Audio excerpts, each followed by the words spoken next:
जय सिया राम। गोस्वामी जी ने हनुमान चालीसा के आखिर में लिखा है कि जो 7 बार पाठ कर कोई छूट ही बंदी महासुख होई। जो 100 बार हनुमान चालीसा का पाठ करेगा उसको बंधनों से मुक्ति मिल जाएगी। यहाँ बंदी का मतलब लोग समझते हैं कि जेल जो लोग गया है, जो लोग गए हुए हैं वहाँ से उनको छुटकारा मिल जाएगा।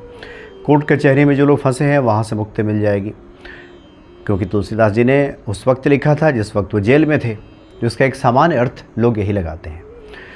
तो ये अर्थ तो ठीक है, लेकिन बहुत गहरे में आप देखेंगे तो इसका सीधा तात्पर्य मन के बंधनों से है। मन हमें सबसे ज़्यादा बांधता है।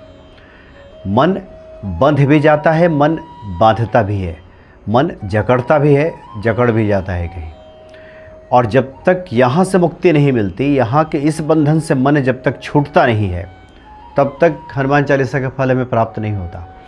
इस तरह के बहुत से मैसेज हमें प्राप्त होते हैं जो इसी बंधन की ओर इशारा करते हैं। अब एक मैसेज देखिए, एक भक्त ने लिखा, इन्होंने व्हाट्सएप पे मैसेज किया। ये पिछले मुझे लगता है कि 2-3 दिनों से ये मैसेज लिख करके भेज रहे हैं। इन्होंने लिखा है कि नमस्कार जी, मैं रात में 8 बजे से प्रतिदिन हनुमान चालीसा, हनुमान साठिका और हनुमान जी के मंत्र और चौपाई का जप करता हूँ। दिन में लहसुन और प्याज वाला खाना खाता हूँ और रात में स्नान करके पूजा करता हूँ, तो कोई दिक्कत तो नहीं है। मैं कभी भी नॉनवेज और शराब नहीं खाता पीता हूँ, कृपया अच्छे से मार्गदर्शन कीजिएगा। इन्होंने लिखा अच्छे से बताइएगा।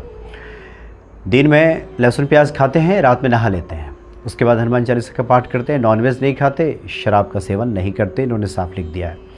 तो हमने लिखा कि ठीक है, बहुत बढ़िया, आप कीजिए। फिर उन्होंने लिखा, क्या दिन में लहसुन प्याज खाकर रात में कर सकते हैं? तो हमने लिखा हाँ, पाठ कर सकते हैं। कोई साधना चल रही है, कोई अनुष्ठान चल रहा हो तो मत खाइएगा। फिर उन्होंने लिखा, साधना नहीं है, केवल प्रतिदिन पाठ और उनके मंत्र जप करना है, क्या ये फलदायी होगा? नुकसान तो नहीं होगा?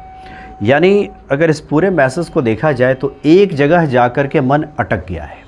वो अटका है लहसुन प्याज पे। अब हनुमान चालीसा पे पाठ कर रहे हैं, हनुमान जी पे कितना ध्यान है ये अलग मुद्दा हो गया है, लेकिन ध्यान जो पूरे मैसेज को शुरू से लेकर आखिर तक अगर ध्यान से देखा जाए तो मन का जो अटकाव है वो लहसुन और प्याज पे है।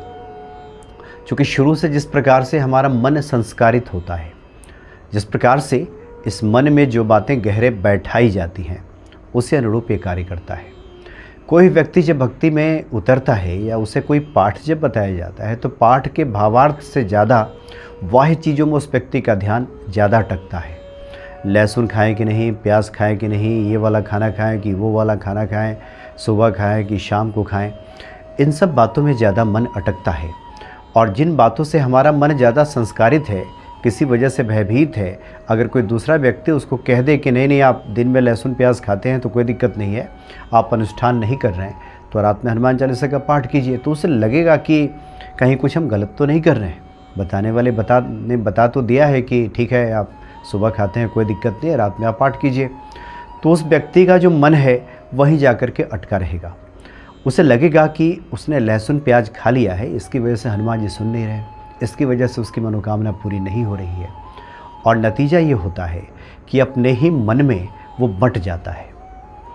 विज्ञान जिसको कहता है कि हमारे 2 मन हैं, एक चेतन है और एक अवचेतन है। वो अवचेतन में बहुत गहरे अगर बैठ गया है कि लहसुन प्याज खाना पाप है, लहसुन प्याज खाने से पूजा का फल नहीं मिलता, और उसके बाद वो व्यक्ति खा ले तो निश्चित तौर पे उसको फल नहीं मिलेगा। तो उसके भीतर का खुद का जो भय है वही उसको फल प्राप्ति में बाधा पहुंचाएगा। इसलिए अगर आपको लहसुन प्याज को लेकर के मन में इस तरह की आशंका उत्पन्न हो रही है तो किसी से पूछने की आवश्यकता नहीं है, कोई बता भी दे।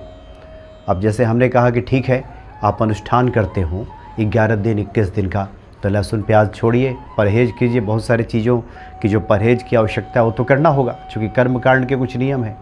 लेकिन प्रतिदिन आप पूजा पाठ करते हैं, क्योंकि बहुत से लोगों के मैसेज प्राप्त होते हैं कि आजकल के समय में लहसुन प्याज को पूरी तरह से छोड़ देना बहुत मुश्किल हो गया है। तो लहसुन प्याज तो एक तो वो मीट मछली वाली श्रेणी में नहीं आता, लेकिन अगर मन में बात बैठ गई है कि हाँ ये उसी प्रकार का है, तब तो किसी के कहने पे मत जाइए कि हाँ आप खा लीजिए। वो जब तक आपके मन की ये अवधारणा नहीं निकलेगी तब तक कोई कितना कुछ बता दे, आप वहीं पे अटके रहेंगे और नतीजा ये होगा कि एक डाउट क्रिएट होगा आपके दिमाग में, एक भ्रम की स्थिति बनेगी। आपको लगेगा कि लहसुन खा लेने से ही काम मेरा ख़राब हो रहा है। तो इसीलिए अच्छा, दूसरी बात यह है कि आप पूछते इसलिए हैं क्योंकि कोई उसकी पुष्टि कर दे, कोई बता दे कि नहीं नहीं आप खाइए, कोई दिक्कत नहीं है। तो लहसुन छोड़ दीजिए। जब इतना ही भयभीत है, इतना ही भय है कि लहसुन प्याज खाने से दिक्कत है, तो खाने की क्या आवश्यकता है, उसको छोड़ दीजिए। पूछने की भी आवश्यकता नहीं है। अगर हमसे कोई पूछता है तो हम तो यही बताते हैं कि अनुष्ठान आप कर रहे हो, कोई साधना है तो छोड़ दीजिए, बाकी आप दिन में खाते हो तो उससे क्या लेना देना। आपकी साधना और भक्ति का लहसुन प्याज से कोई संबंध नहीं है।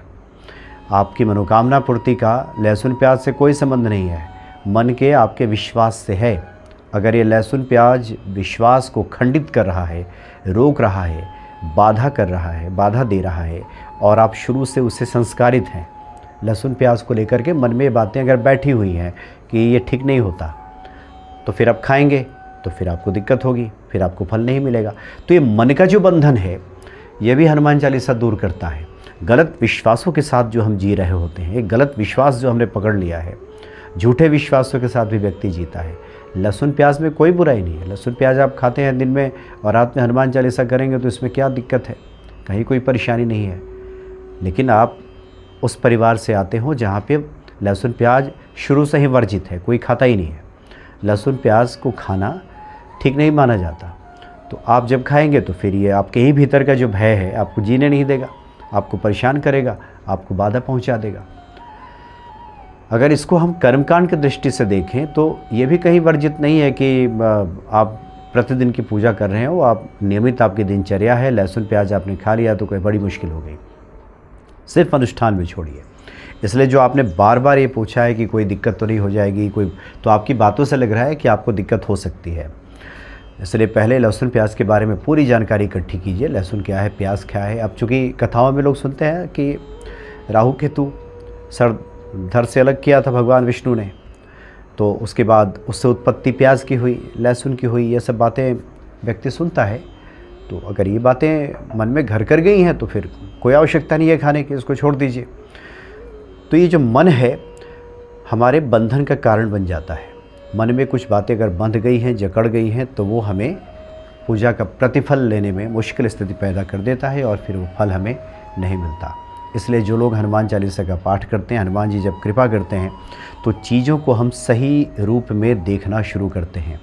झूठे विश्वास को जो हमने पकड़ रखा है उस पकड़ से मुक्त हो जाते हैं, उससे मुक्त, छूट ही बंदी, फिर छूट जाते हैं। जब गलत विश्वासों के जकड़न से हम छूटेंगे तो फिर मनोकामना पूरी हो जाएगी, क्योंकि हमारे मन का डाउट जो था वो खत्म हो जाएगा। एक गहरा विश्वास पैदा होगा कि हनुमान जी करते हैं, और जिन चीज़ों पे जिस पे हमारा विश्वास होता है वो निश्चित ही मिल जाता है। जाके जे ही पे सत्य स्नेही सोते ही मिला ही न कछु संदेही। जिस पे जिसका सच्चा स्नेह होता है वो उसको मिल ही जाता है। वस्तु हो, व्यक्ति हो, चीज़ें हो, पद हो, प्रतिष्ठा हो, ईश्वर हो, सब मिल जाता है। जाके जे ही पे सत्य स्नेही, गोस्वामी जी कहते हैं, उसको एकदम पक्का मिलेगा ही मिलेगा। न मिलने के पीछे इस प्रकार के भ्रम और भय ये हमें रोकता है। इसलिए दिक्कत लहसुन प्याज में नहीं है, दिक्कत वहाँ है जो मन में आपकी बातें बैठी हुई हैं। उसको पहले निकालिए, उसको ठीक कीजिए, तो फिर लहसुन प्याज बाधक नहीं बनेगा। जय सिया राम।